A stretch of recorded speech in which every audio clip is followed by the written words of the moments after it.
Welcome our YouTube channel GS with Ansu. Bihar SI PT के लिए set practice कराया जा रहा है, जिसमें आज हम लोग सेट नंबर 40 को लगाने वाले हैं। इससे पहले सेट नंबर 1 से 39 तक ऑलरेडी करा दिया गया है। जो लोग नहीं देखे हैं तो वो लोग प्लेलिस्ट चेक कर सकते हैं। स्टार्ट करने से पहले आप लोगों से एक ही रिक्वेस्ट है, प्लीज़ वीडियो को लाइक और सेशन ख़त्म होने के बाद किसी भी एक ग्रुप में शेयर जरूर कर दीजिएगा। चलिए शुरू करते हैं और आप लोग भी सोचिएगा अपना आंसर क्या हो सकता है।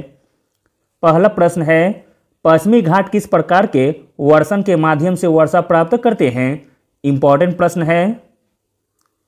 पश्चिमी घाट जिस प्रकार के वर्षण के माध्यम से वर्षा प्राप्त करते हैं वह माध्यम हो जाएगा पर्वतीय, ऑप्शन नंबर सी। अगला प्रश्न देखते हैं। इंपॉर्टेंट प्रश्न है, यमुना नदी के तट पर दीनपनाह शहर की नींव किसने रखी थी। यमुना नदी के तट पर दीनपनाह शहर की नींव रखी गई थी हुमायूं के द्वारा, ऑप्शन नंबर सी। अगला प्रश्न है, निम्नलिखित में से कौन सी परिभाषा आयकर से संबंधित नहीं है।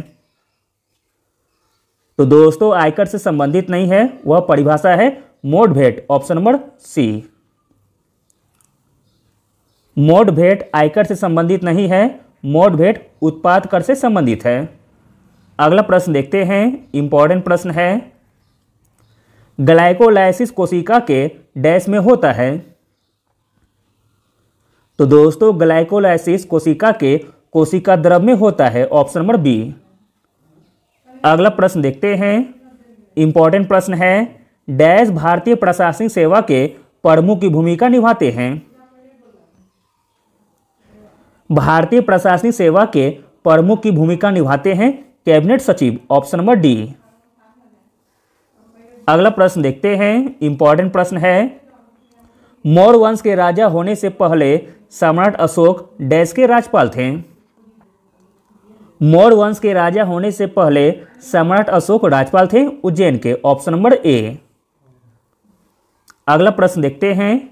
इंपॉर्टेंट प्रश्न है, भारत और अफगानिस्तान के द्वारा बनाए गए मैत्री बांध का नाम क्या है। भारत और अफगानिस्तान के द्वारा बनाए गए मैत्री बांध का नाम है सलमा बांध, ऑप्शन नंबर सी। अगला प्रश्न देखते हैं। इंपॉर्टेंट प्रश्न है, एक कंप्यूटर में फाइल, फोल्डर आदि के चित्रात्मक निरूपण को डैश कहा जाता है। इंपॉर्टेंट प्रश्न है, एक कंप्यूटर में फाइल, फोल्डर आदि के चित्रात्मक निरूपण को कहा जाता है आइकॉन, ऑप्शन नंबर ए। अगला प्रश्न देखते हैं। किस पौधे को पक्षाघात और मानसिक विकारों के इलाज के लिए प्रयोग किया जाता है। तो दोस्तों वह पौधा का नाम है बछनाभ, ऑप्शन नंबर सी। आगे बहुत ही इंपॉर्टेंट प्रश्न है, इसलिए वीडियो को पूरा देखिएगा। अगला प्रश्न देखते हैं। किस वर्ष भारतीय वन सेवा की स्थापना हुई थी। प्रश्न इंपॉर्टेंट है। भारतीय वन सेवा की स्थापना की गई थी 1966 में, ऑप्शन नंबर डी। अगला प्रश्न देखते हैं। इंपॉर्टेंट प्रश्न है, निम्नलिखित स्रोतों में से किसके माध्यम से पौधे हाइड्रोजन प्राप्त करते हैं। तो दोस्तों वह माध्यम है मृदा जल, ऑप्शन नंबर ए। मृदा जल के माध्यम से पौधे हाइड्रोजन प्राप्त करते हैं। अगला प्रश्न देखते हैं। इंपॉर्टेंट प्रश्न है, हिंद महासागर कृत्रिम रूप से किस नहर के माध्यम से भूमध्य सागर से जुड़ा है।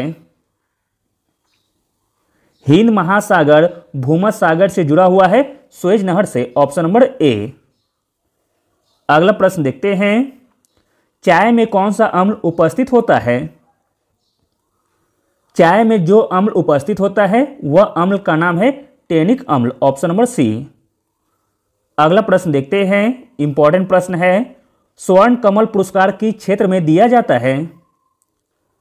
स्वर्ण कमल पुरस्कार दिया जाता है सिनेमा के क्षेत्र में, ऑप्शन नंबर बी। अगला प्रश्न देखते हैं। इंपॉर्टेंट प्रश्न है, 1493 फीट की ऊंचाई वाला भारत का सबसे लंबा झरना कौन सा है। आंसर है option number B, Kunchikal falls, जो कि कर्नाटक जिले में स्थित है। अगला प्रश्न देखते हैं। इंपॉर्टेंट प्रश्न है, निम्नलिखित में से किस खेल में बैक स्टिक शब्द का प्रयोग किया जाता है। बैक स्टिक शब्द का प्रयोग किया जाता है हॉकी खेल में, ऑप्शन नंबर सी। अगला प्रश्न देखते हैं, भेल का मुख्यालय कहाँ है? तो दोस्तों भेल का मुख्यालय है नई दिल्ली में, ऑप्शन नंबर बी। अगला प्रश्न देखते हैं, इंपॉर्टेंट प्रश्न है, भारत में पंचायती राज व्यवस्था का वास्तुकार किसे कहा जाता है? भारत में पंचायती राज व्यवस्था का वास्तुकार कहा जाता है बी.आर. मेहता को, ऑप्शन नंबर सी। बलवंत राय मेहता को पंचायती राज व्यवस्था का वास्तुकार कहा जाता है। अगला प्रश्न देखते हैं, इंपॉर्टेंट प्रश्न है, आधुनिक आवर्त सारणी में तत्वों के निम्नलिखित ब्लॉकों में से कौन सा प्रबल अपचायक है? तो दोस्तों प्रबल अपचायक है एस ब्लॉक तत्व, ऑप्शन नंबर डी। अगला प्रश्न देखते हैं, इंपॉर्टेंट प्रश्न है, दास वंश के किस सम्राट ने जिले ए इलाही की उपाधि प्राप्त की थी? तो दोस्तों दास वंश का वह सम्राट था गियासुद्दीन बलबन, जिसने जिले ए इलाही की उपाधि प्राप्त की थी। अगला प्रश्न देखते हैं, इंपॉर्टेंट प्रश्न है, डैश को 1953 में राज्य पुनर्गठन आयोग के अध्यक्ष के रूप में नियुक्त किया गया था।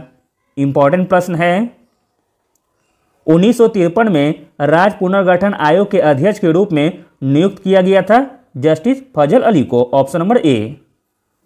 अगला प्रश्न देखते हैं, इंपॉर्टेंट प्रश्न है, वह कोशिका अंग कौन से हैं जिनमें अपने डीएनए और राइबोसोम होते हैं? तो दोस्तों वह कोशिका अंग हो जाएगा माइटोकॉन्ड्रिया और लवक, जिनमें अपने डीएनए और राइबोसोम होते हैं। अगला प्रश्न देखते हैं, इंपॉर्टेंट प्रश्न है, पीटी द्वीप पक्षी अभयारण्य कहाँ स्थित है? पीटी द्वीप पक्षी अभयारण्य स्थित है लक्षद्वीप में, ऑप्शन नंबर डी। अगला प्रश्न देखते हैं, इंपॉर्टेंट प्रश्न है, जाति की उत्पत्ति के धार्मिक सिद्धांत के प्रतिपादक कौन थे? जाति की उत्पत्ति के धार्मिक सिद्धांत के प्रतिपादक थे हाकॉट और सेनॉट, ऑप्शन नंबर डी। अगला और अंतिम प्रश्न देखते हैं, इंपॉर्टेंट प्रश्न है, हाल ही में जारी पासपोर्ट इंडेक्स पॉइंट्स में भारत की रैंक क्या है? हाल ही में जारी पासपोर्ट इंडेक्स पॉइंट्स में भारत की रैंक है 144, option number D. Thank you.